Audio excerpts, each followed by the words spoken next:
Hi, friends. Hi, friends. We're back. It's episode 87 of the Brunch and Judge.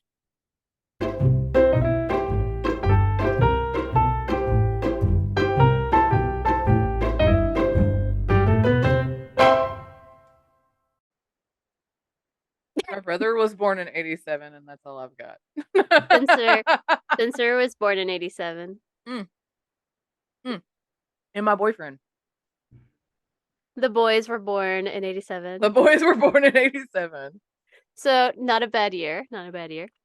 I do find it humorous that, like, for most of my life, up until probably my early 30s, I was really paranoid about dating people, like, even, like, a couple of months younger than me. Oh, I remember that because you were like, I was like, not gonna do it. absolutely Absolutely not. nobody younger Never. than me. I Never, remember ever. that.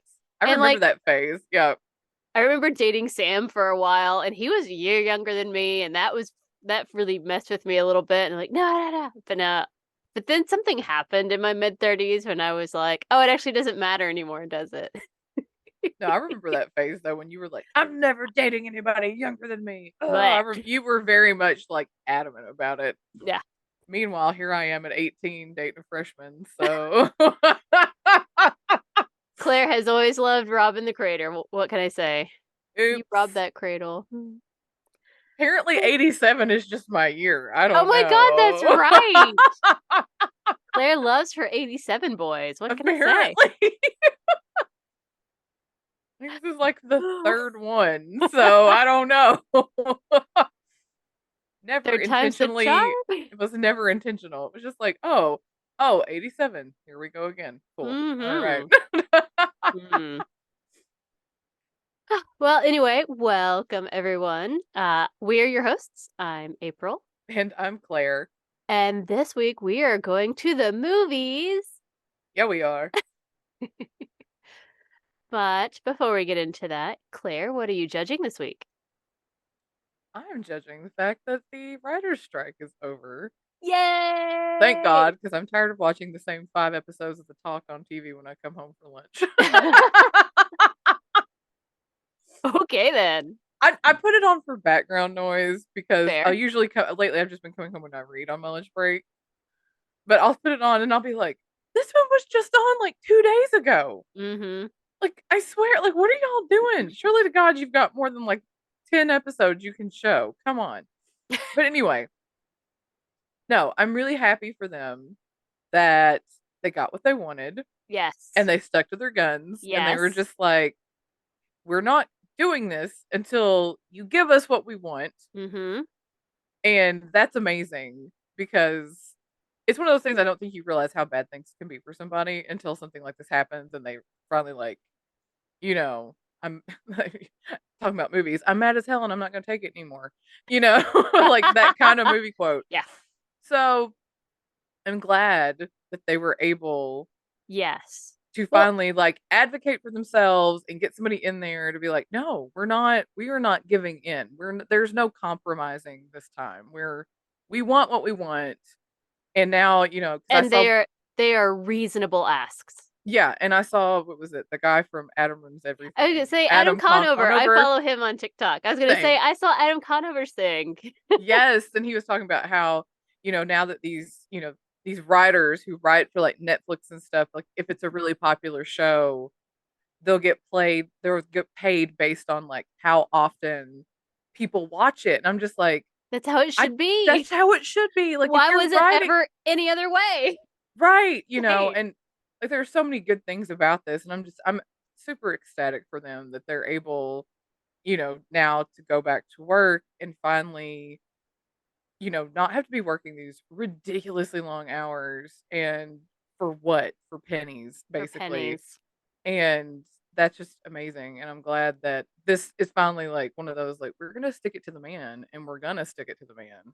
What I love, and Adam talked about it on one of the TikTok videos that I saw, was that, everything that they asked for 5 months ago, they were like, we're never going to give you that. Uh-huh. And then they had to give them that because they didn't back down. They stood together. The actors joined, and like the actors are still striking, so they're not done because we still have some issues to work out because AI is a real issue. Right. And as excited as I am about AI and the opportunities and things that it can help create in order to push things forward, it should never include things like, well, we scan you as an actor, so we only have to pay you once. We get to use your image forever. That's not acceptable. No. Mm-mm. No. So, like you And have to that to put me these is things just into place now. We have right. to make the ground rules now. We can't wait till it's ruined things. So, And I feel like AI has already been like a detrimental thing, like with all those, and like even I got into it, but and then I realized what was going on. And I'm like, nope, fuck hmm that. We're deleting this. We're not doing it.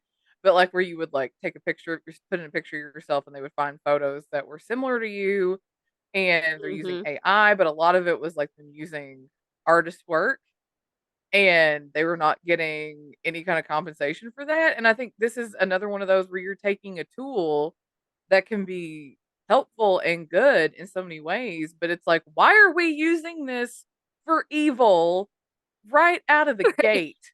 Well, I mean, I really feel yeah. like it's evil when you No, are I'm with like you. But like, taking money out of people's pockets with this computer generated bullshit, you know, even with the actors and all that. Like I mm, feel like you said, AI can be good for so many things. yes, But I feel like right out the gate, it can people be were a using it for tool. Yeah. bad things.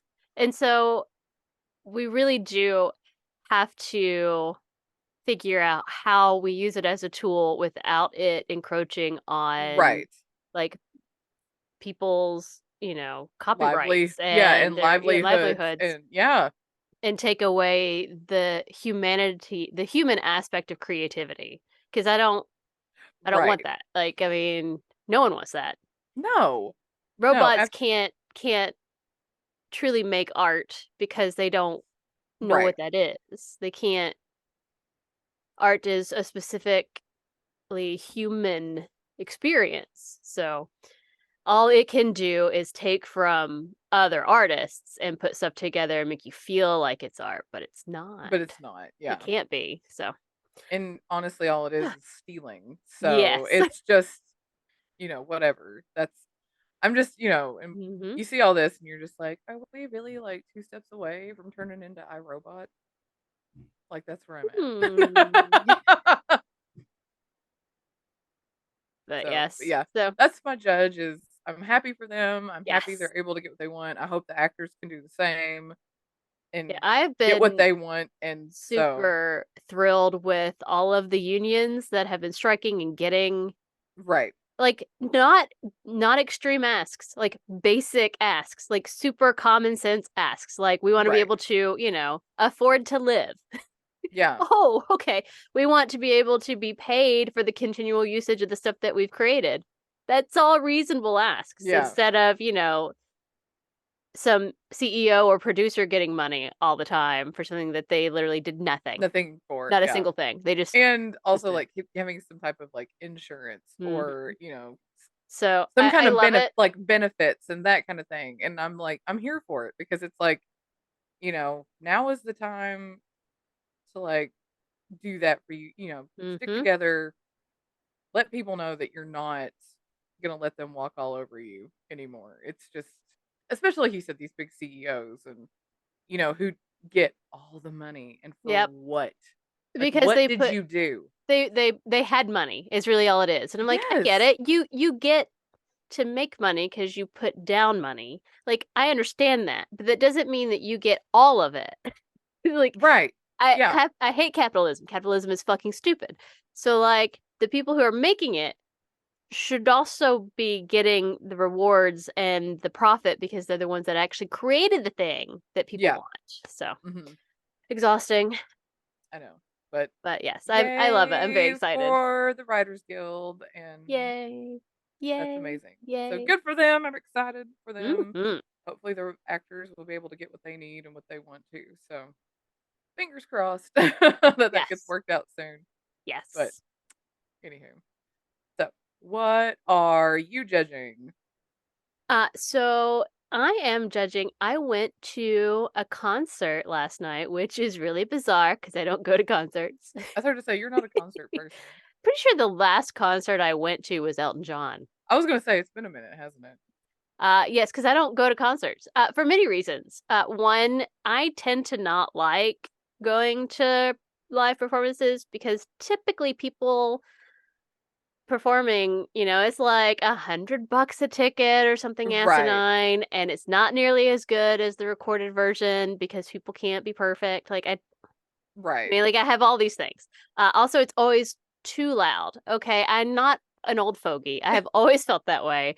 I have sensitive ears. Not Okay, pokey. but like it's one thing to like be able to have the music around you and like really be into it. It's another for your ears to be bleeding as you're sitting there. And then when you leave and you're like, "What? What? I can't hear you." Yeah. Huh?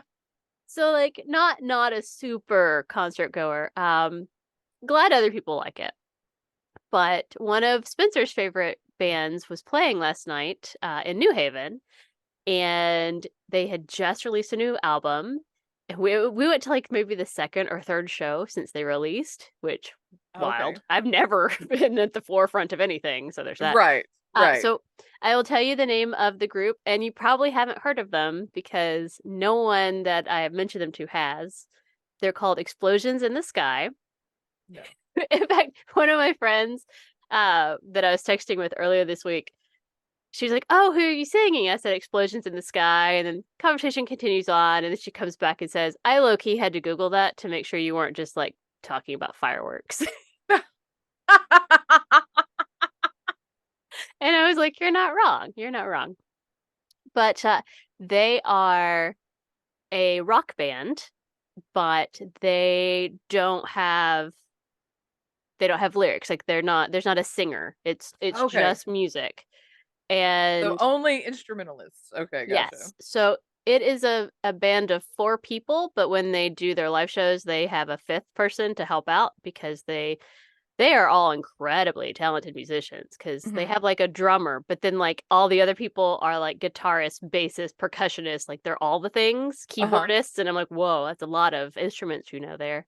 Right. But I have never seen anything like this in my life.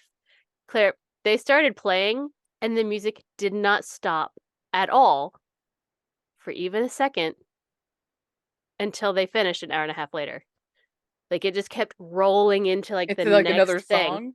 And it Oh, was interesting. amazing. I mean, they said literally nothing. They came on and said something like, thank you for coming at the beginning. It's like, we've been to New Haven before. We Right. really like this city. And then they started playing. And then, like, they had the most amazing, like, end. It was like this huge, big whoof, and then the lights go off. And then they just walk off the stage. They're done. And scene. And I was like, I, sure, okay. This is unlike anything I've seen before because they never said another word at all. Wow. I mean, Spencer told me that they are part of a uh they're called like shoegaze because they don't really Shoegaze? shoegaze because they're really like looking down playing. Like they kind of Okay. like they don't really look at that and like they had really cool lighting. It's really cool. Like and it was like Was it like a different Trans-Siberian parts. Orchestra kind of thing? I mean like kind of, but like the lighting did like interact with the music. So Uh-huh. sometimes it would Okay. be like on the drum beat and then sometimes it would be like with the guitar and it different. I mean, it was really Mhm. cool. It really added a lot to it, but like you could never see their faces. I have no idea what they look like because their faces were always dark. It Nice.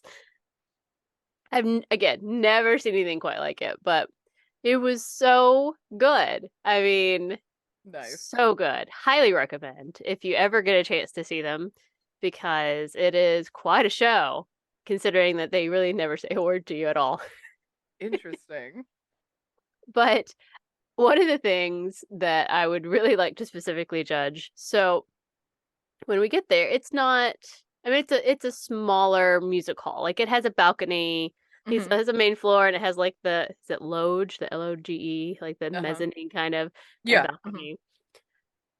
So like plenty of people are in there, but it's not like a stadium. It's not huge, yeah. hmm Um, and so we were where we were sitting. There's like three seats to the end of the row. and there are two guys sitting next to me, and for a while there's a seat in between them. But then because like we saw the opening act or whatever, which was also hilarious. So like the opening act is playing, which is just a local band to New Haven, and they were much more talkative. Oh, okay. The guy was like, our last gig was not far from here, and it was actually in a dingy basement that could only fit like 35 people. So this is really amazing for us. I'm like, that's really cool that you get to play, Right. here. He was very appreciative.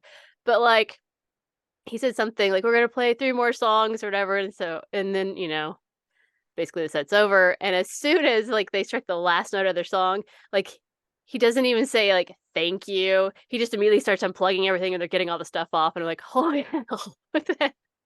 Oh, wow.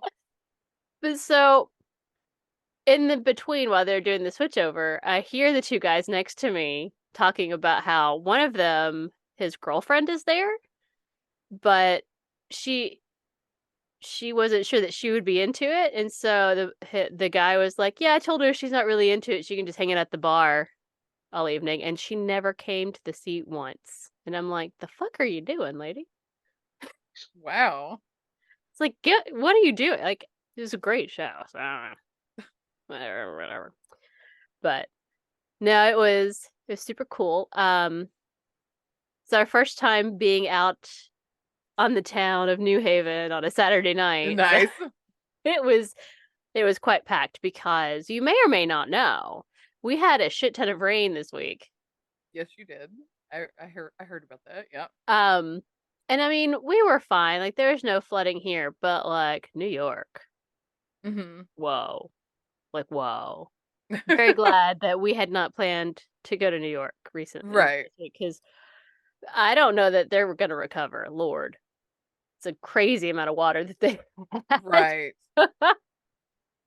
But so that's my judge. You should all go try Explosions in the Sky. Really cool. Great music. I was trying to say to Spencer last night that although I'd heard their songs before, obviously, because I love Spencer, I had never really experienced so much music in which Mhm. there's not like a specific melody that you're picking out that has like lyrics or whatever. Like it's a very different feeling.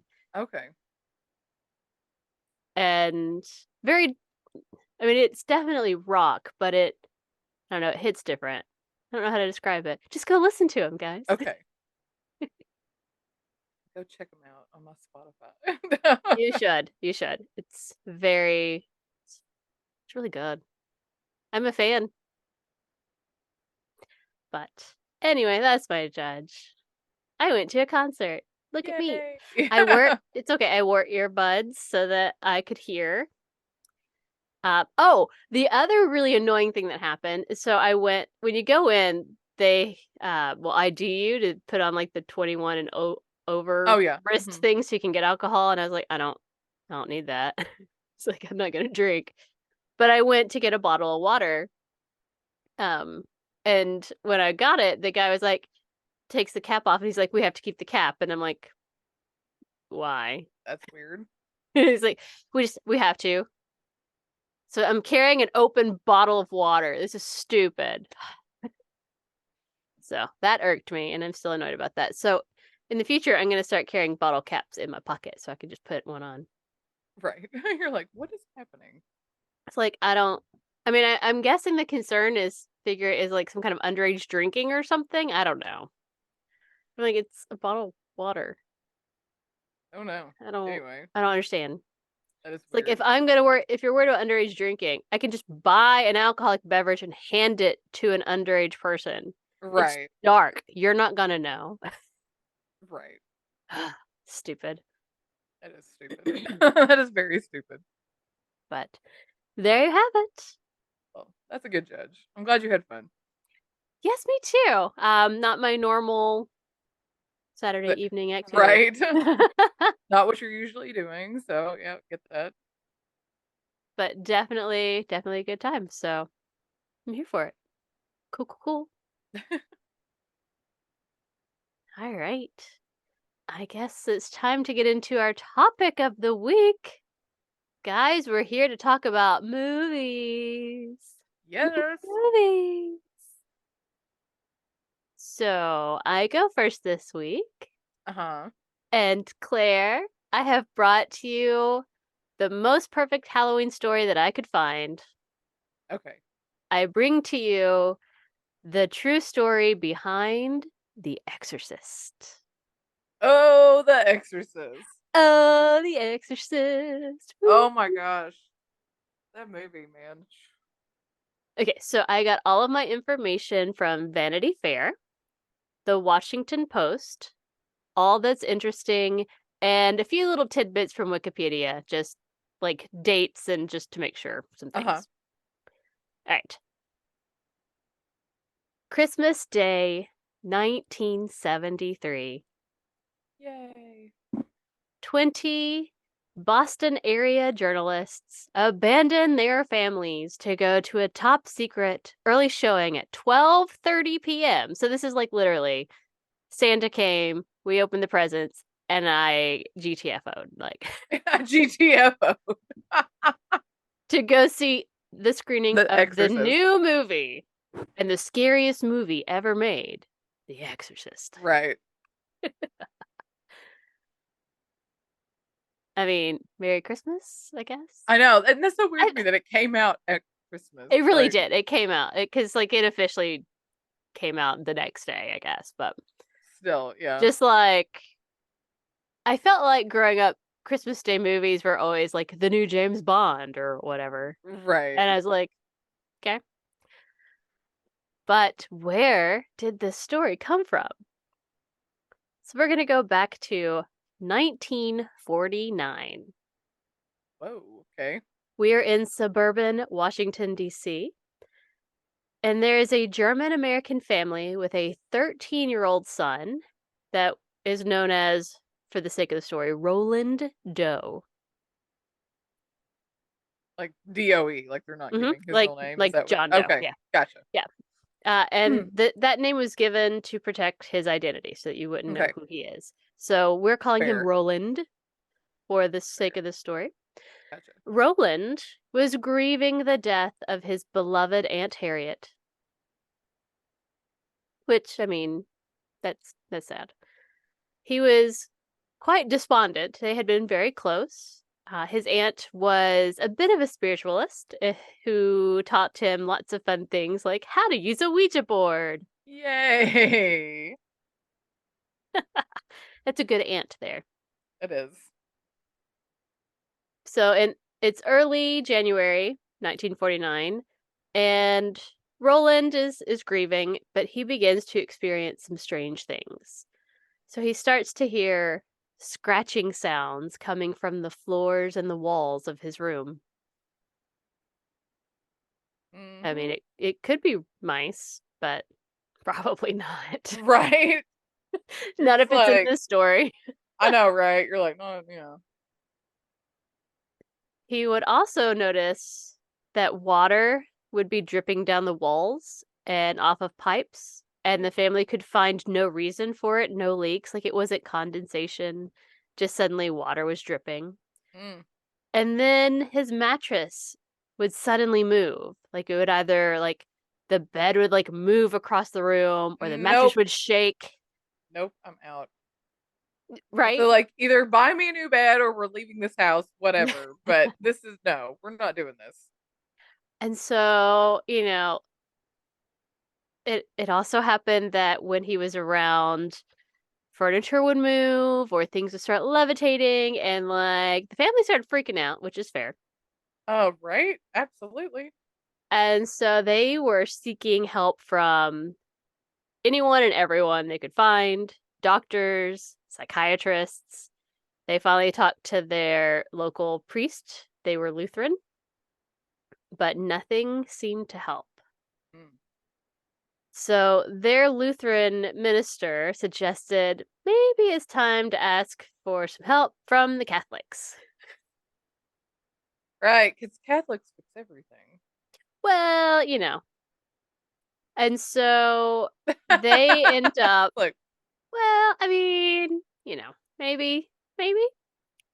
So they end up reaching out to the local Catholic church, to the priest there named Father E. Albert Hughes, who assessed the situation and eventually asked for the Catholic Church to grant him permission to perform an exorcism because he was like, this is Right. Yeah. He's like, this is probably not a mental disorder. It's right. Okay. probably Satan.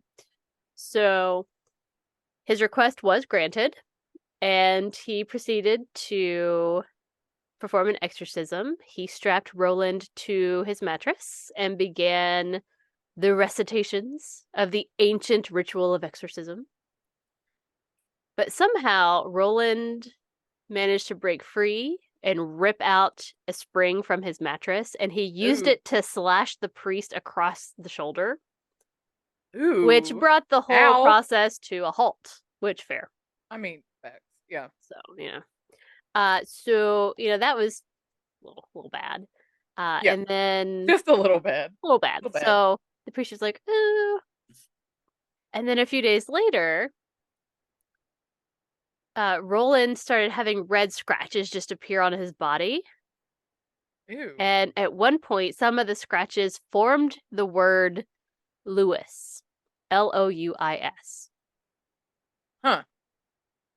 which for some reason made Roland's mother believe that they needed to go to St. Louis in order to save their son. I don't know What? why. I don't know. Saint Louis. Like, I just they had some relatives there, so maybe she was just like, "Oh, maybe we can go there." I don't know. I don't know. It's what it said, and I was like, "Sure, sure, sure." sure, sure, sure. I mean, I don't think that would be my first thought, but what do I know? Right. You're just like, So they go to St. Louis, where they stay with some relatives, and they had a family member who was at that point attending St. Louis University and helped put them in touch with Father Walter H. Halloran and Reverend William Bowden, who agreed to perform an exorcism with the help of some assistants. mm-hmm. So it is now March 1949, and they gather at their current residence where the family is staying on Roanoke Drive in St. Louis. And they watch as marks are being scratched into the boy's body. Like, no one's touching him, but he's Right. suddenly getting scratches. Wild. And then they also witness the mattress violently shaking. Yeah. And they're like, okay, yeah, this feels Mm-hmm. this feels like maybe an exorcism needs to happen. And so they spend a lot of time with Roland, and they notice that during the day, he seems to be able to be calm, otherwise normal, no problems. But once night comes, he would settle, go to bed, and he would become violent and start screaming. There'd be wild outbursts. Mm-hmm. He would enter into a trance like state and then start making those like guttural sounds that we all associate with being possessed Right. because Uh-huh. we've all seen that movie. Right. And then things would get worse. Objects started flying around on their Ugh. own in the boy's presence. Wild. Oh my gosh. If they brought out like a sacred object, like a crucifix or a Or rosary, he uh-huh. would become incredibly violent. At one point, the scratches on his body, it became like an X, like a big X on his body, Uh-huh. and the priests believed that the X was a Roman numeral signifying the number 10, 10. saying that Okay. that's the number of demons inside him, which that Oh felt like a God. leap to me, by the way. I'm like, it's an X. Right. That's weird. Yeah. It's not like they Why is scratched, everything I have 10 demons inside. It's just an X. Just saying. I am harboring 10 demons. Yeah. It's like, what? I mean, at least be like, I am Legion or whatever, come on. Yes. Right. Then a pitchfork shape appeared in the scratches that started on his thigh and went all the way down to his ankle. Ew. And so they kept performing exorcisms, many, many exorcisms. Apparently, between 20 and 30 were actually performed on Roland. Holy crap. What? That's so the exorcisms weren't working, is Well, what it's you're just saying. And you gotta. then Well, I mean, obviously there are more than 10. It takes several. You can only get one out at a time. I don't know. you're like, I don't know all I don't. the You know, logistics with exorcisms. they didn't really give me the playbook here. Right, right. But so at one point, it got so bad that Roland started urinating all over the bed in the midst Oh of the god. exorcism while shouting and cursing at the priests. And so the parents freaked out and took him to a hospital in St. Louis in order to get more treatment because they were like, Right. well, maybe it's demons, maybe it's not demons. I don't know. Let's see. Right. And so he was in the hospital for a few weeks. And while he was still in the hospital, in fact, the Monday after Easter, he was still in the hospital, he started having seizures Oh no. and was yelling that Satan would always be with him. So, Well, that's comforting. well, that's what I was going to say. I mean, there's nothing quite like, having someone have a seizure and then be like, Satan will always be with me. And you're like, Like, okay, cool. okay. So Glad you have a new bestie. they got the Awesome. priests in and they started laying all of their holy relics and crucifixes and medals and rosaries and whatever other paraphernalia they have all over the room and him and the bed and started calling on Saint Michael to expel Satan from the boy's body. Uh-huh. So after this one big last exorcism, which took place in a hospital room, Roland finally comes out of this trance that he's kind of been in and says, he's gone. What? Swear. And so Um, he then then says, you're like, has he been faking this whole time? Has he been ah, but he says children that, children are squirrely, I'm just saying. I mean, it's true. I'm not sure how he managed to levitate objects though. That I mean, that's fair. feels, Make the bed shake like that. right, or like furniture fly across the room. I mean, I'm just Right, saying. I'm just saying. I'm just saying. right. But Roland did say, after he had kind of come out of it, that he had this vision of Saint Michael on a battlefield vanquishing Satan. So Oh, well. it seemed that that exorcism took, and things seemed to go back to normal after that. And he just was okay. It's weird and crazy. Now, this story appeared nowhere except for one Washington Post article that was published in August of 1949, in which they kind of relay this information. They do not mention the boy's name. They just call him a like 14-year-old boy at that point. Yeah. Mhm. And, but they hit the highlights of, Right. he was in one place and went to St. Louis and there were exorcisms and things were flying across the room and everything seems Wow. to be okay now. And you're like, okay. Cool, cool. So enter William Peter Blatty, who was very religious and was raised by Jesuits and had a strong Catholic education and held on to a very serious belief in God. And he came across this article and used it as inspiration for his book that he wrote called The Exorcist. Uh-huh. And some of the things that I read suggested that he may also have had access to unofficial diaries that were kept by the two priests that did Okay. the exorcisms, Halloran and Mhm. Bowden.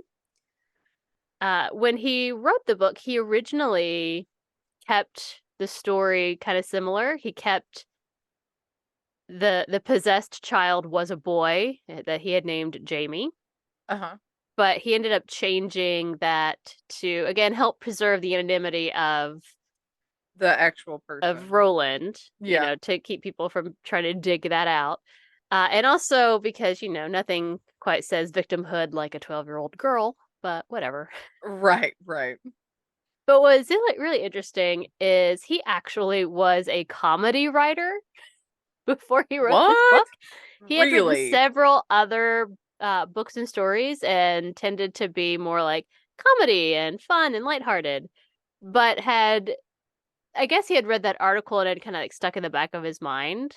Uh-huh. And he pitched it very randomly to someone, and they were like, "Oh yeah!" So he ends up writing it, and it Wow. is, of course, now his most famous book. So Right. congratulations on your one-off horror novel. Right. And in fact, after it was released, it was a bestseller for 54 weeks. Wow. That's impressive. Right? I have not read this book, and I feel like maybe I I have not should either. Same. I was just thinking, I was like, maybe I should go like check this out go in the go read this libraries. book. Right? It's like Uh, I don't. It's like I haven't watched the movie in probably God. 15, 20 years I either, but know. Same, yeah. It's been a minute since I've watched that movie. but so because that book was so successful, obviously got turned into a movie. Uh or several.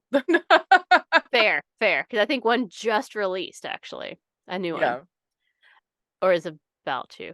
Either way, something like that. Yeah. so they made a movie, and The Exorcist the movie was released the day after Christmas in 1973 because nothing says Merry Christmas, Happy Birthday, Jesus like an exorcism.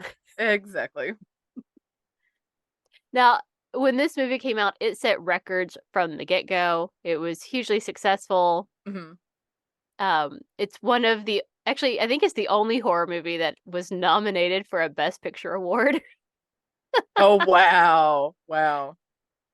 There were a lot of very strong reactions from the audience Yeah. because nothing like this had ever been out before. Right. Some people just like left the theater because it was just too much for them. They couldn't handle it. Some people fainted. One man actually got Good carried out on a lord. stretcher like 20 minutes into the movie.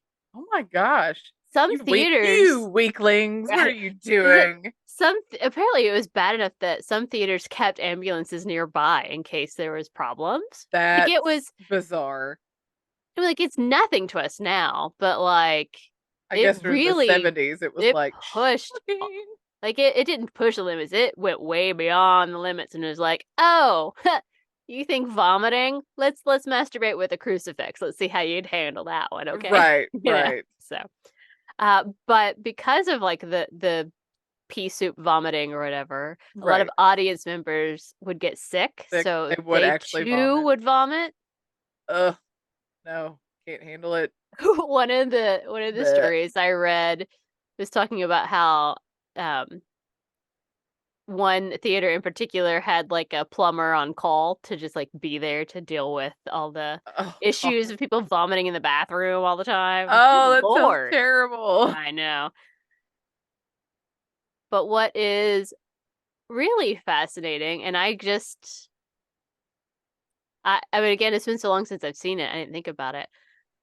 There's only one single jump scare in that whole movie. Really? And it's not even like a super scary thing. It's just Yeah. a candle suddenly flaring up. Oh, and it's just one of those when the moment you're not And you're expecting like, it. It's like, "Bah!" oh And yeah, like so like there's no jump scares. Like it is just yeah, you're just tense the whole time watching it. it's crazy. And unlike most horror movies up to that point, you know, Frankenstein, Dracula, you go to the Yeah, theater, you watch it, you're scared, but once you leave the theater, it's like, well, Frankenstein's not showing up at your house. I mean, right. You're like, this is, these are monsters. It's yeah. even like Freddy Krueger, as terrifying as that can be. Hmm. He's not real. But Jason, this not real. was the devil. I know. This was like, this is a true story. And Yes, you're and that's like, the thing. what? And you're like, oh my God. But Now, this is Satan. And this is like, I feel like this Satan is can like, follow you home. yeah, and I feel like this is like right before Satanic Panic. So I feel like this like could have Triggered like, satanic panic. yes, like been part of it, you know. Hmm. People are like, "Oh my god, you can get possessed by Satan. You sure Look at can. this. This movie is evidence." You know, it's like based on a true story, you know. Yeah, Satan can follow you home from the movies, guys. So, Well, it's Satan is already in your home. I He's know, in right? He's in your computer. It's fine. your heart. But not too long before this movie, Rosemary's Baby came out. And Right. like the Catholic Church immediately was like, no, Uh-huh. condemn, bad, evil, no. But they were actually totally fine with this movie, with The Exorcist. It Maybe kind because of, it was like a church sanctioned well, exorcism, you know, like it they got was, permission to do it. I don't know. well, but it was that it reinforced kind of like their dogma of, Oh, their that too, belief yeah. and it ended up Like it wasn't making fun of causing, them. no, and it ended It up was causing a lot of lapsed Catholics to go back to church. really Yes. wow. And I'm like, shit. Well, Oh, we're just gonna scare the shit out of you to I mean make you go back to church. that's pretty much what the church does, though. That's what I'm I saying. mean, just Yeah. saying. So that's fair. That's fair. The same as me going to watch that stupid fucking play that dad made me go watch, that Heaven's Gates and Hell's Flames. Oh I'm gonna God. scare Right. you into becoming a Christian. I'm gonna Right. terrify the shit out of you. Ugh. And you'll get baptized. Because Satan is gonna come into your bedroom and take you out of bed and drag you to hell. Like that's really That's what I gathered. right. You know, that's what like 9-year-old Claire was terrified of. So yeah. This is why I didn't watch scary movies, guys. Okay, Hmm. until I was like an adult, and even then, I'm still like, I don't know about that. I still hold on to the fact that only Catholics seem to be able to be possessed. So Right. I feel safe. I'm sorry. I was filled with the Holy Spirit, so I'm already possessed. There's no room for anyone else. That's what I remember learning. Thank you. Thanks. Bye. Okay. Yep. Thanks. It's true. That's fair. All right, so Uh-huh. just some final notes on The Exorcist. So turns out that the kid Roland, Uh-huh. uh, after the exorcism, like his family moved back to the East Coast. Yeah. He grew up, he got married, had a son that he named Michael after the saint Big. who supposedly saved him. Uh-huh. Yeah. He also had a very prominent career at NASA, so he obviously couldn't be too Ooh. crazy. Right. And his name was actually Ronald Edwin Hunkler, and that name was only revealed after his death in 2020. Oh wow. 2020. Mm-hmm. Wild. So nobody knew who he was until after he passed. Mm-hmm. Good for him for like keeping that under wraps. I know, right? Yeah. Also, fun things. The room in the hospital in St. Louis in which the final exorcism was performed was boarded up and sealed after that exorcism. They're like, we don't want to take They any were like, chances of nope, anybody else getting possessed, so we're mm-mm, just gonna nope. hard Because you know, pass. Satan can't get past those boards. He can't. I'm sure they had holy water, let's be real. They did some kind of like Latin incantation That's right. to bind Satan to that room. Put the Uh-huh. holy water in the floor wax the floors. Right, right. Yep. It's fine. In the hospital itself, the entire facility was torn down in 1978. So So you're the room safe. is no longer exist. Okay, cool, cool. And the house in the DC area where the family initially lived was abandoned and is now an empty lot. Okay. They destroyed the house.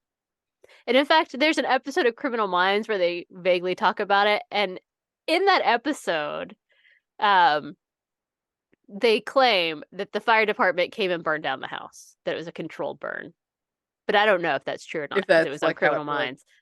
yeah, But how I'm that like, really went down. surely they would have looked that up, right? I mean, no reason to include that unless. Right. Like you're like that's a pretty specific way Yeah. to destroy a house. Yeah, no, I get that. But the house in St. Louis where they were staying is still there. So you could probably go there and get possessed if you wanted to. But only if you're Catholic. Only if you're Catholic. Or I guess potentially if you are not baptized. I guess in theory you could be possessed. Yeah. Because, I mean, again, it's been too long since I've been to church, but I'm pretty confident the way it was explained to me is that when we as Baptists were baptized, we were filled with the Holy Spirit. So there is no room for Satan. I'm gonna call Bush on that, but whatever. I mean, I also hold on to the once saved, always saved. I'm like, no backsies. I know, right? Haha, you got me. Haha. Like, all right. But I'm not sitting next to Ted Cruz. Got it? No. Mm-mm. Mm-mm. Or Ronald Reagan. He better not fucking be there. Do you understand? Garbage. Garbage. Probably there. Not there. There used to be like a separate, like, crappy section for like Ted Cruz and Ronald Reagan and, Right. those other All those people gross who things. touted that they were like Christians, and you're like, And spent their entire lives destroying mankind. Yeah, thanks, right, Kate. right. Gross. And they have to sing all those stupid hymns that we all hate.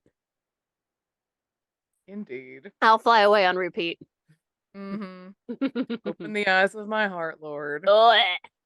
Gag. If I never have to sing that song again, it will be soon enough. It won't You be soon actually enough. never have to sing it. You never have to sing it again, Claire. I have to be around it.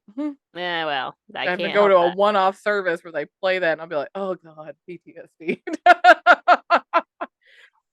Oh, and they had to do the interpretive movement things that we used to do. Oh no, no, no, none of that. Or even Shine Jesus Shine. Oh, stab me in the face. Yeah. Oh Ew. God. No. The trauma's real. The trauma's real. Yeah. PTSD from all those songs. I hear them now and I have physical reactions to them. I'm like, oh god. But there you have it. There is the true story behind the Exorcist. So it is real. Nice. I mean, he didn't vomit up pea soup, but that's or like turn his head 360 or do the spider Right. walk thing. But like the bed shaking and like the things. One of the sources talked about him speaking Latin, Uh-huh. even though he didn't know Latin. I And I'm mean, like, yeah, I like who mean, does? fair, Who you does? gotta. Nobody knows Latin. Except for my Latin teacher in high school. She knows. Which, to me, perhaps we should be recording these exorcisms where they speak Latin so that we can actually learn how to say it because we don't really know how to pronounce Latin because it's dead. Right. But if Satan or his demons are speaking the Latin through someone, then they probably know how to pronounce it. So we So should they're probably, actually speaking it correctly. yes, so Yeah, we should be recording that shit. That's probably. all I'm saying. Yes. Well, Anyways, that was excellent. Thank you very much. I enjoyed that. you I'm are glad to know welcome. stories like that are real. They're real, Claire. They're real. Have fun Okay, sleeping tonight. so maybe once it's Satan. Okay? Just once. I mean, I just, the thing that has always puzzled me is like, if you're possessed by a demon, I get it. Cool, cool, cool. Lots of Right. demons, they hanging out. But like, why would Satan focus on random 13-year-old kid? Like, Right. I feel Like what like did this kid do? Like who is he? if I were Satan, I would instead want to possess someone that could, like, do large scale chaos. Damage? Yeah. I hear that. Saying. That's I'd fair. also be sneakier about it instead of, making it obvious that I had possessed them. Right. Guys, you gotta be secretive. If you're trying to, it just makes no sense to me. Poor planning. Gotta be more stealthy. Jeez. Yes. Well, thank you for that. That was good. Thank you. All right, I Claire, what appreciate have that. you brought us for movies? I'm gonna be talking about The Blind Side. Ooh, look at you being on because topic. there's drama, and I'm here for some drama. Boy, isn't there. The whole thing when that came out, I don't know, in the last few weeks, I'm like, the Yeah, fuck? I know. It's like, say what It's like, now? okay. All Yes. right, tell us, Claire. Tell us all All about it. right. So I got my sources from biography.com, independent.co.uk, ET Online, and etonline.com, and looper.com. So anyway, The Blind Side, because I love a good, Sports like, movie. underdog sports Sports movie. movie. Yes. Not all sports movies, thank you very much. It's mostly underdog stories. I feel like most sports movies are underdog stories. Yeah, I mean, fair, fair. Uh-huh. But not every sports movie is great, okay? It's Anyway, fair. so this movie came out in 2009, and it was based on a book that was written in 2006 called The Blind Side: Evolution of the Game. It was written by Michael Lewis. And the movie was written and directed by John Lee Hancock. Starred Sandra Bullock and Tim McGraw as Oh Sean and God, it was Tim McGraw. it I'd forgotten was that. Tim McGraw, yeah. Um, they played Sean and Leanne Tuohy, and the guy named Quentin Aaron played Michael Oher. And the movie is, it's the story about Michael Oher, and basically it shows like how he was homeless and he was failing all his classes because it portrays him to be kind of like ignorant and Mm-hmm. almost unintelligent. Um, but then the Tuohy family, this is in Memphis, Tennessee, by the way. The Tuohy family sees him like walking home, being all homeless, and they're like, "Come stay with us." And at first, it was just a few nights, but then they wind up inviting him in. And it shows that they help him learn the game of football. They start paying for his school stuff. That's how it started. And it kind of started this way in real life, but part of it was that Sean Toohey went and paid off all, paid for the rest of his school lunches like the rest of the year. But it mostly showed like how it started was he had this really good relationship with the Toohey's son, SJ, Sean Jr. Mm-hmm. Um, Anyway, but in the movie, it says that, they eventually adopt him and they help him get into the Tuohy's college, like alma mater, Ole Miss. And he gets in on a full football scholarship. But there's like a little drama in the movie because it makes it look like, oh, they just adopted this black kid who's really good at sports to funnel him into a sports program that they're boosters for. That's the way the movie makes it look like, and that was the Mm-hmm. drama at the end was, could he do this? Would he have to pick another school? Why did he choose Ole Miss? Like, did they make him choose Ole Miss? That kind of Right. thing. So, but anyway, um, so he winds up going to Ole Miss on a football scholarship. Hooray! I mean, all in all, it's like this really icky kind of feel good movie. I mean, I Mm-hmm. did enjoy it when it came out. The movie was nominated for Best Picture, and Sandra Bullock actually won Best Actress Oscar for it. So that's the movie. Right. Um, yeah, and as we know, Hollywood likes to fuck stuff up. So Couldn't help but notice. I know, right? So, as with most movies, there are lots of liberties that were taken to make for good drama. So, Michael Orr was born in 1986 to a mother who was addicted to crack cocaine. Mm-hmm. He was the sixth of 12 children Oh my God. to his mother. Yeah. A lot. His father was basically non-existent. And his mom, Denise, said she struggled with her addiction for several years, and he talked about how, like, if she, I guess it's one of those things where you get clean for a little bit, but then you get sucked back in. But he said Mm. when she wasn't using and she was actually working, that it was good. Like those when the times were better. But he said the majority of the time that she was using and she wasn't working, and it was one of those. So CPS comes in, and due to her addiction, Orr and his siblings were removed from her care, and when he was in first grade. So he grew up most of his life bouncing around from foster families and friends' couches and just about anywhere where he could find that was warm and dry to sleep. I mean, and Mm-hmm. that's not a very good life for a child. And it, due to his lack of stability, that he didn't have the best attendance at school. Obviously, he wound up repeating first and second grade. Um, he went to 9 different schools within 11 years. So I'm Wow. just like, holy shit. And the most stable home he had was in a housing project called Hurt Village, which they do depict in the movie.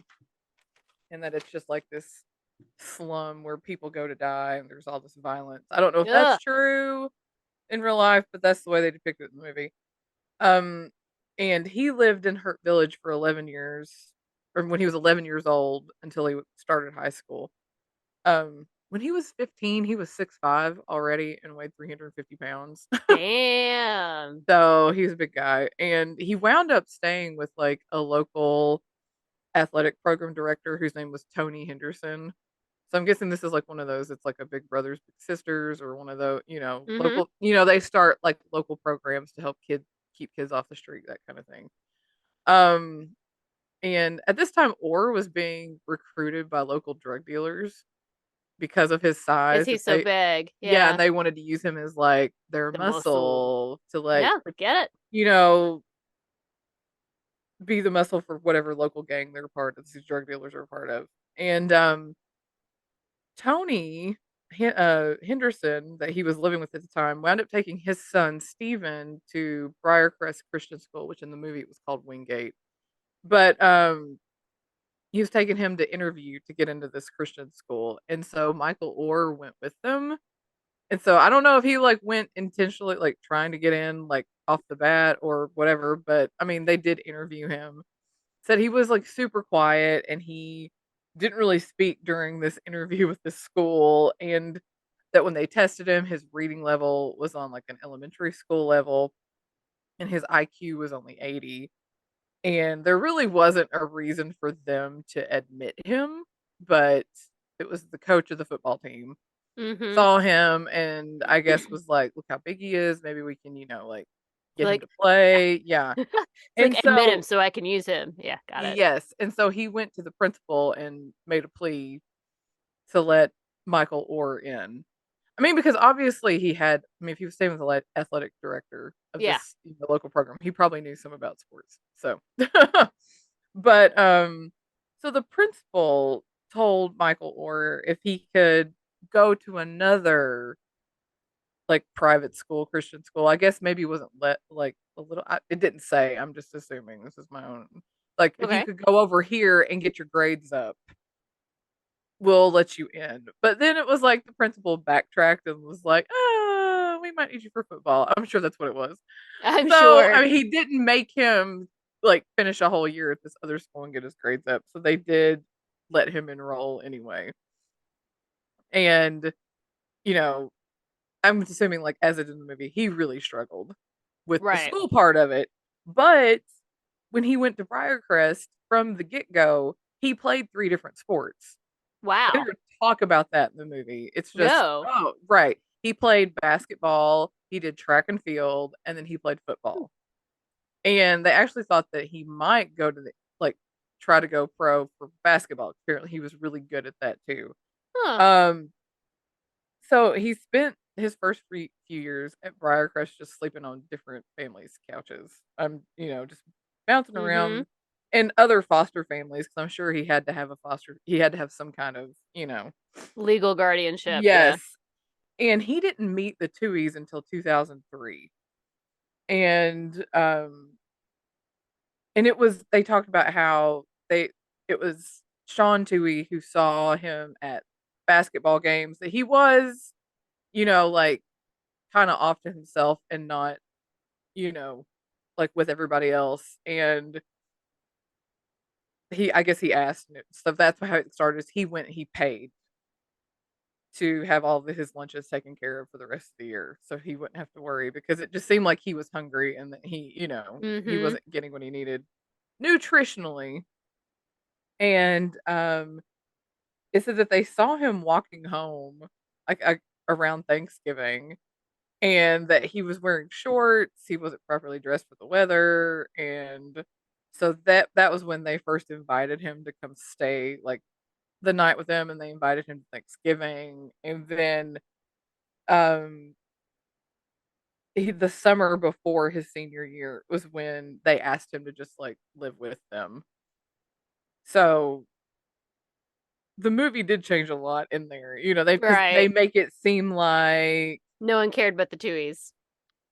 well, not only that, it was just like they made him seem like he didn't even know football, that like the Tuohys Oh, were, yeah, or right. that the Tuohys thought that or the Tuohys were the ones who taught him to play football, Right. and that he didn't know what left tackle was, and all this stuff, and like blocking, and like Well, what's and he had like, frustrating is that, an 80 IQ is, I think that's technically average. Like, I mean, that's you're not um like you wouldn't be eligible for special ed. right, uh-huh, So I'm like, he's not stupid. He's stupid, not incapable of knowing things. Things are maybe harder for him than yeah, people who have a higher IQ, but like he can learn stuff. right, right. So, wait. Okay. And so by his senior year, he was a really good football player, and obviously scouts took notice. Um, he was recruited hard, like he was in the movie, but ultimately he did sign with Ole Miss, and and that wasn't without a struggle because um it was his grades with Right. and so it talked about how he had to take correspondence courses and get a tutor to Mm-hmm. get grades up to finally be able to walk and to like actually apply to go to college. So that was, Yeah. I mean, and it was hard, but right. he could do it. Yeah, It's like he was capable of doing it. It just right. required a lot more. That's Right. fine. I Good for know. him.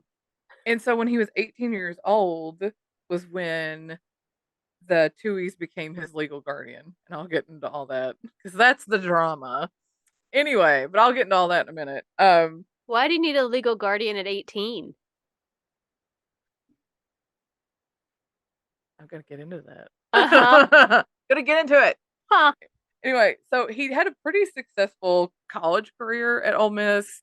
Every year he was on some kind of like either first American or second All American team. And his last year he was um on the first team All American his senior year. So I mean he did really well in college.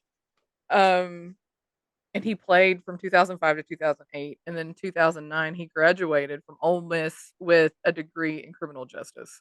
Oh, that's fun. Yeah, and I was like, look at you, like not going into sports medicine or, US history because you want to be a teacher or Right. whatever or a coach. And so he went first round in the draft and he was 23rd overall, but he was drafted by the Baltimore Ravens in Yay. 2009. I know, I'm like, yay, Ravens. Anyway, the movie came out shortly after he was drafted. And this is when things kind of started going downhill because I mean, I feel like up until this point he was fine, but Mm-hmm. after the movie came out and it seemed to have almost the opposite impact on his life, like it had a negative Oh, no. impact on his football career because he talked about how the movie portrayed him as stupid or Yeah. dumb or unintelligent, and how they, that the Tuohy's the one who were taught him a lot of the football, the game of football. And so he would talk about how his teammates started to look at him Aw. differently than they had previously. Like he wasn't smart enough to figure out the playbook or, that kind of thing. And it said that he was irritated with the film's implication that he was unintelligent instead of a kid who never had a consistent academic instruction and ended up thriving once he actually did have it. Mm-hmm. And I mean, that is absolutely fair. And that's Well, no, probably like, part of the reason he he only had an 80 graduated IQ. college. I Like, I mean, know. he did that. It's probably part of the reason he only had an 80 IQ is IQ. because it was just like he He was one of didn't, those kids yeah. who kind of fell through the cracks Mm-hmm. academically until this. And so a quote that he said was, people look at me and take things away from me because of a movie. They don't really see the skills and the kind of player I am.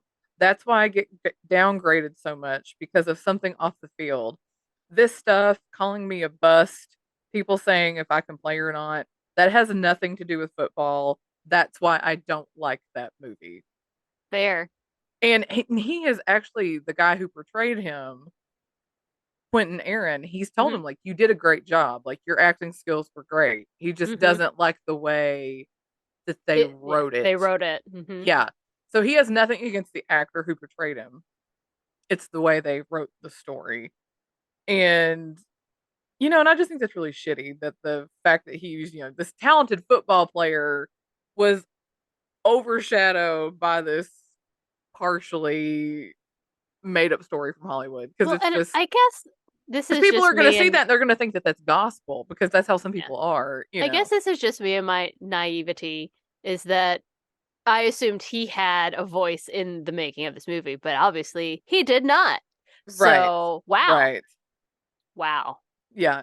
And overall, he did wind up, in spite of the movie, had a fairly successful NFL career.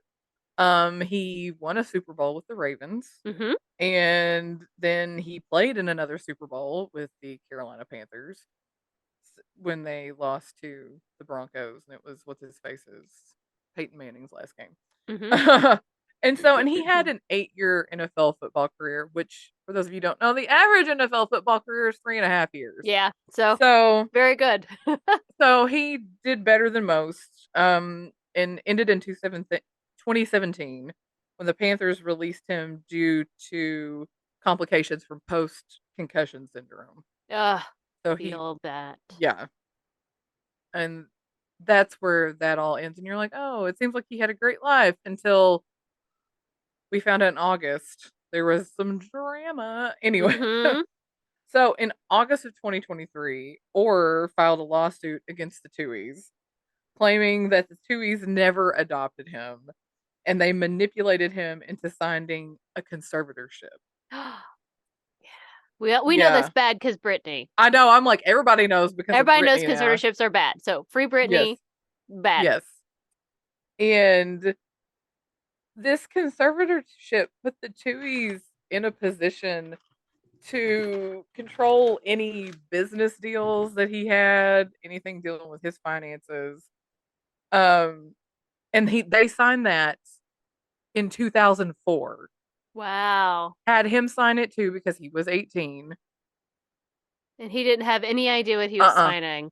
Oh No. my God. Because I'm sure whatever legal person they had was also like relaying to him, this is what you're signing. So I Hmm. really, not like he would have gone out and gotten his own Well, lawyer to and look this over. he's assuming that these people who have been very caring are like it's a continuation of care. Right. Right. Absolutely. Like, why would he believe otherwise? This family took him in. They Yeah. started buying him clothes and acting like they cared for him. And he even says that, like, what they did for him really went a long way to helping his mental health, Yeah. because he's like, now all of a sudden it's like, I have a bedroom, I have a closet with things that are mine, I have food security and Hmm. a home security, like, I've got a place to sleep. I don't have to worry about finding somebody who's going to let me come in and sleep on their couch. And Right. that went more to the. He said he always knew how to play football. Like, that Right. was never the Yeah. question. It was them helping him with his academics and having, like, the basic needs that all humans should have anyway. So that went more of a long way with him than actual, like, them helping him even get into college even, I think. It was just, you helped him during this time in his life when it was really low. He was, low for him. But yeah, I can imagine that an 18-year-old probably had no idea what they were signing. Right. I Because, mean, like I I said, if you have the same lawyers as your, right. supposedly adoptive parents, you know, Mm, does that guy have your best interest at heart, kind of thing? Anyway, he believed that what he signed made him a legal member of the Tui family, when in reality it did no such thing. And Orr claims in this lawsuit that he learned in February 2023 that he had zero familial ties to the Tui family. And to think that you were legally part of somebody's family for that long. I mean, you're talking Yeah, that's 20 years, horrible. and then suddenly you find out that, It was all a lie so that yeah, they like have to me, control over your money. yeah. And so he claims that they used this contract to make the deal for the movie because the book came out in 2006, which was like while he was in college. Mm-hmm. So I'm sure that's why it talked a lot about his high school stuff. And then, like I said, the movie came out like right after he got drafted by the Ravens. Um, but that they used this contract to make a deal for the movie, and it cut him. So they cut him out of receiving any royalties because the film grossed over $300 million. He got nothing out of that movie. That's what he claims. Wow. And you know, Orr is seeking an end to this conservatorship and wants to force the Tuohys to disclose all of the money they received from using his name and license. And he Mm-hmm. also wants to keep them from doing so in the future. Um, and he's, seeking to get the money that he's owed from the movie plus damages. As Because, he I should. mean, As he yeah. should. Because I mean, it's one And thing if they did do the conservatorship and they had been putting it all and it's his money, but they're like, we're just making sure that, like, we've got an account for there you. This, we're that putting it there's away. money that you can get at certain ages so that way you don't have to worry about spending too Right. much because it's hard for all professional athletes, like 100%. Right. But like it sounds to me like they've done nothing. So cool. Yeah. And so the Tuohy's claim Mm-hmm. that they were advised to set up the conservatorship to avoid backlash from the or not the NAACP, the NCAA. My bad. The NCAA, two Uh-huh. totally different organizations. Okay. Very different. Yeah. Mm-hmm. And that when Orr signed to play at Ole Miss, it would help, I guess, alleviate more of what the movie showed. Because the movie made it seem like, that was the whole point, is like, oh, you're this white family. You're going to start adopting all these black kids and get them to play sports, and you're going to funnel them into your alma Oh, mater, right, is what right. the movie was showing. Um, because the Tuohys, both of them were alumni and boosters for the school. And I guess their legal counsel claimed that Orr's attendance at Ole Miss would be better received if he was part of the family, or made it look like he was part of the family. Right. And they said that you can't adopt. I guess they told the Tuohys you can't adopt over the age of 18. So this was the best way to handle it. That's not true. You can. Oh, yes, I know, because That's an outright lie. my next statement is adoption over 18 is legal in Hmm. Tennessee, but Sean Tuohy claims his lawyer advised against it. Well, then that's a different statement entirely, now isn't it? Right. And so, but I think this is what they told Michael at the time, was like, we're gonna, they made it sound like we're adopting you, we're your legal guardians. But then later it's like that was never, and they always referred to him as their adoptive son, Mm-hmm. even though he was not, in fact, part of their family at all legally, other than that they had control of his money. Wow. Yeah.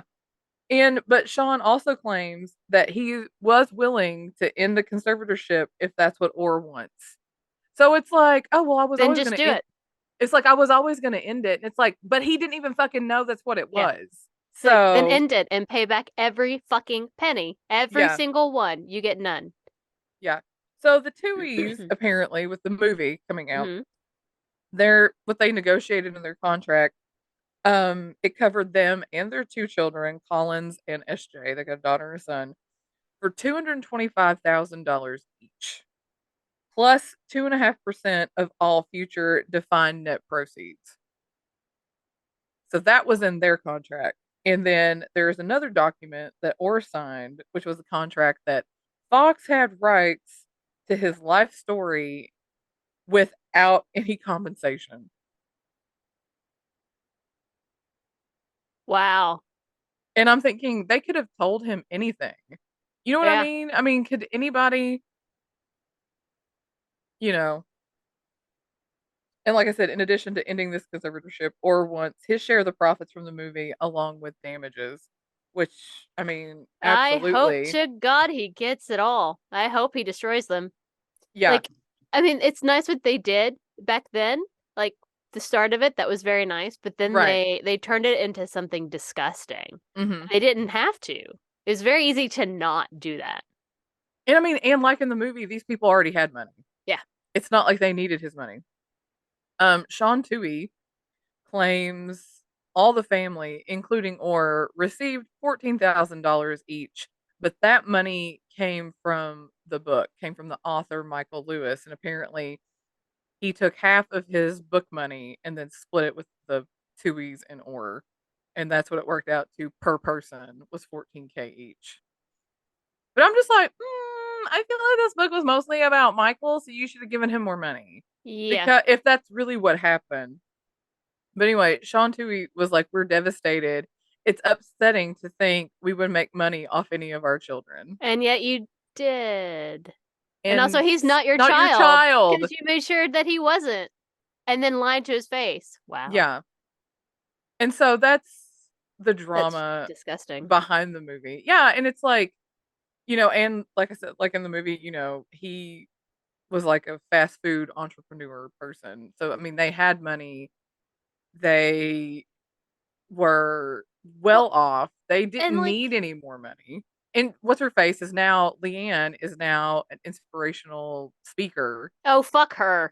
and she set up like a charity to like help underprivileged children or something like that. But still, it's like, but what are y'all doing? I mean, I hope that in the end, that the truth comes out and to show the world how horrible they really are, I guess. Like right? if this is the reality, like if all of Like this if is this is true, really true, yeah. then All I of this hope is that it alleged. Sorry, destroys her inspirational garbage career because I'm like, right?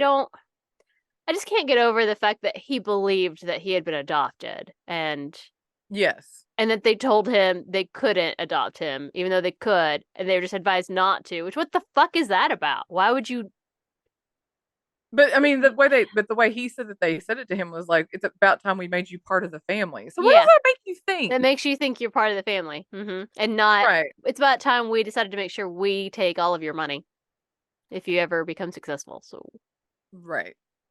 And gross. that's like it is. It's very gross. And when this story came out about him suing them for all this, there were a lot of people on there that were like, "Oh, he's just trying to get money out of them. He got his fair share and he blew through it, just like he blew through all the money when he played in the NFL." And that he tries to blackmail them all the time and giving them money. And I'm just like, what? You know, Regardless, it's like give the man what's his. Yeah. You know, because he wrote his own book about, and the first one was very nice towards the Tuohys because this was before this all came out. Mm-hmm. But then right before all this broke, he had another book come out, and it doesn't mention them at all. And but he also talks about like even though he wasn't adopted, that he's still a huge advocate for adoption Mm-hmm. because you're giving. Because he said, most of the white people I know that have adopted black children are doing it out of love. They're not doing it with these selfish ulterior motives. They're truly wanting to help, an underprivileged Mm-hmm. child, give them a better chance at life. And that's also cool too that he's still, like he doesn't have any Yeah. animosity towards adoption just because of the Well, shitty but situation that he he's been wasn't in. adopted, so what animosity could he Exactly. have? It's like But I I'm just talking wasn't. about he thought he was. These people didn't like Yeah. deter him. So I mean, I really hope that if this is how it is, that he gets something from it because Yeah. that is terrible. And it's something I didn't even realize too, like when the movie came out, and this is my own privilege speaking. But everybody was like, I can't believe, that movie's so cringy because they've got like a white savior complex. And I'm just like, yeah, it did. I hate Mm-hmm. that I loved it.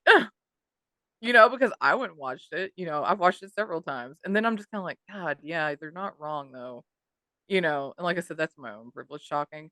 But Well, and now I'm here questioning how did the guy even find out about the story to write a book about it? Did they do you know? oh Like, no, I don't. did the Mm-mm. Tuohys reach out? Like, what the fuck? Because I Like, feel oh, now this like is it's such all. an amazing story. We need to have Mhm. a book deal. Yeah, I don't know. I don't know if that's how he or if he was from around the Memphis area and had heard, like, I guess with, because I mean, I guess Michael Oher was a big time football player in the Memphis area as far as the school, and him going to Ole Miss, like that might have been part of what, like, oh, Hmm. you did this, and or because I don't know, Yeah. just my own speculation of like what might have happened. I don't know how the guy got a hold of the story to make it into a book to be made into a movie. But again, Michael Orr has a good point because he's like, none of the stuff you got from this would have happened if it hadn't been for me. Yeah. And I know some people probably think that he's like an arrogant asshole for saying that, but he's not wrong. Like, none of that would have happened if they hadn't, if he hadn't existed in their lives. Right. So he's not wrong. But anyway, that's like the blind side and how that movie has kind of made Michael Orr's life kind of shitty. You know, Yeah. I like mean, it caused him more wow. struggle in the NFL than he probably should have gotten, Yeah. I mean, I guess and to me, I'm kind of like, can he? I feel like he deserves damages from the movie, like right, portraying him in a way that he wasn't. right. I mean, if nothing else, And I mean, also, and if it really went down that way, it was like shame on the Tuohys for yeah. like setting him up for all of this, because like I said, I can't imagine an 18-year-old going out and getting their own lawyer to go over adoption papers, quote unquote, Right. or legal guardianship papers or whatever the fuck they told him it was. Or even like with the movie deal, he still was in college. He wouldn't have gone out and gotten his own lawyer to look over this contract. And a lot of Well, that because legalese and yeah, you and a lot of you that legalese trust stuff is hard to process. You're just like, I don't know what this means. you're trusting the people that you think care about you. I Exactly. mean, they've helped you out. You don't want you can't imagine that they don't have your best Best interest at heart, interests. but Right. Exactly. may that be a So, lesson to all of us. right. Hmm. So that's the story of The Blind Side and the extra drama that's coming along with it these days. So That was amazing, Claire. Thank you. you're welcome. So it's like, Wow. don't believe all shit you see in movies when it comes to Well, no, somebody's life. Yeah. no. But really don't, because it's like, I didn't realize until, you start reading stuff and you're like, he wasn't that dumb. It was just, he just needed some extra help because he never got the help he needed when he was actually Yeah. like trying to learn these things to begin with. You know, he had a very big disadvantage. And I mean, good for him for overcoming that. And I really Mm-hmm. hope he overcomes this if this stuff is true. I really hope he is able to get what he needed, deserved to get from this movie. Wow. Wow. I know. It's crazy. Well, that means it's time for this week's sweary affirmation, and it feels very apropos to that story. Hit me. All Oh, right. does it? It does. This week's sweary affirmation. Be your own damn hero. Ah, indeed. Hmm. That's facts. Yep. That's facts. Yep. Just do it. Don't wait around for some guy to save you. All right. Must be a time for Uh-huh. tarot time with April, a spooky spooky.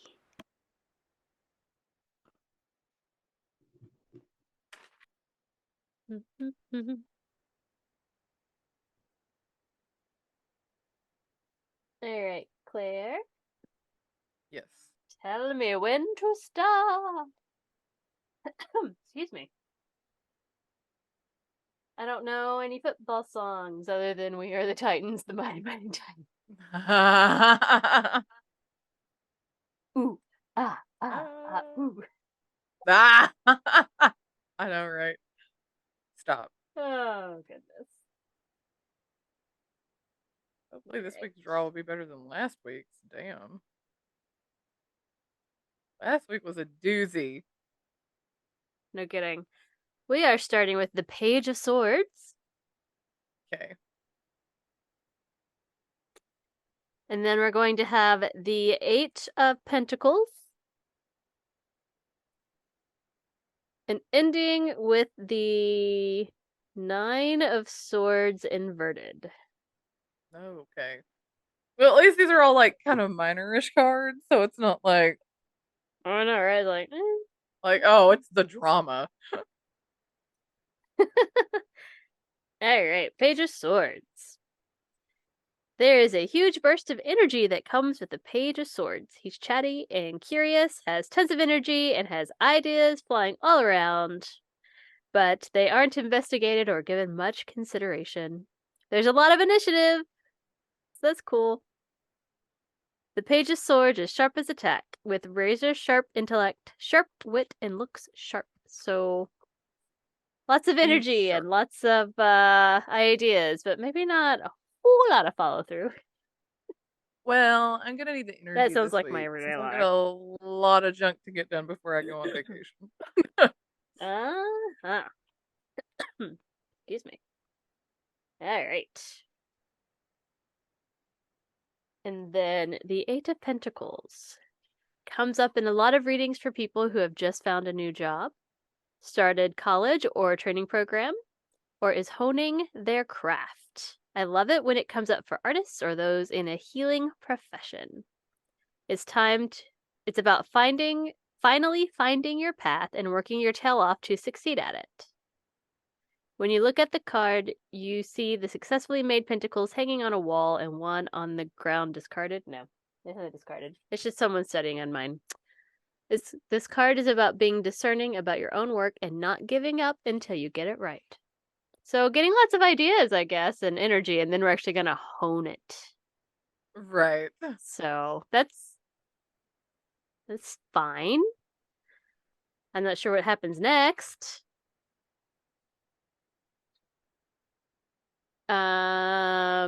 Oh goody. Uh-oh, I don't like the sound of that. The Nine of Swords inverted. Depression. Oh God. Ugh. Not sadness, depression. Ugh. So cool. There is pain and hopelessness. Awesome. Oh, so that's how Yay. I'm gonna feel before I go on this cruise. Amazing. I hope not. Well, I mean, maybe this maybe it's just because traveling to the cruise will be exhausting and stupid and you'll hate it. Maybe. Maybe Let's that's all it fingers is. crossed. Because you travel is garbage, as we all know. 100%. Yes, travel is garbage. So, it's fine. All the energy, we're gonna hone our craft, and then we're gonna be depressed. Depressed. Ah, well, fuck it. It's fine. It'll be fine. It'll be Maybe it's just it's okay. maybe it's so the card itself is like anxiety and stress or whatever. So maybe it's really just the emphasis of that instead of depression and hopelessness. Maybe it's just Okay. lots of anxiety. Right. It's just extreme. Well, if that's the Which case, then that's fair. Right. All right. What does the Wheel of Fate have in store for us, Claire? Let's do it. See what we're doing. It's gonna be museums. Museums. Okay. Museums. I guess I should have held on to my occult museum for this one. You should have. Oh You well. played your hand too much. I did. It's fine. I'm sure there's some other upsetting museums out there. Oh, I'm sure. Well, there you have it. Our topic next week will be something museum related. Interesting. Interesting. But until Noted. then, you can find us in all the things and at all the places at. Brunch and Judge. Please follow, like, comment, subscribe, interact, do a dance, all the things. And you can send us some more topics for our wheel or any stories you'd like for us to cover at Brunch and Judge at gmail.com. So until next time, keep on brunching. And keep on judging. Bye. Bye.